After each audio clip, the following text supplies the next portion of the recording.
ভাই বাংলাদেশের প্রধানমন্ত্রী শেখ হাসিনা কালকে চলে গেছে। কালকে চলে যাওয়ার পরেই ঠিক আছে, বাংলাদেশের যে পরিস্থিতিতে দাঁড়াইতে আছে আল্লাহ পাক জানে সামনে কি হয়, একমাত্র আল্লাহ পাকই জানে।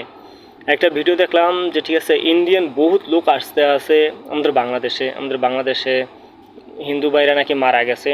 ওই কোন থানা ভাঙচুর হয়েছে সেখানে 13 জন নাকি 14 জন লোক মারা গেছে, তার ভিতর 9 জনই নাকি হিন্দু ভাই ছিল।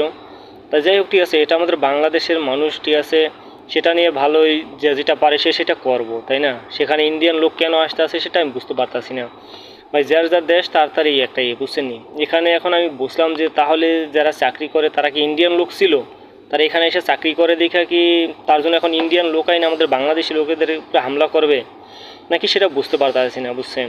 কিন্তু শেখ হাসিনা যাওয়ার পরই যেই কাহিনিগুলো হইতে আছে আসলে বুঝলাম না। ঢাকা রাত্রে নাকি অনেক গন্ডগোল হয়েছে, যেটা ভিডিওতে দেখলাম।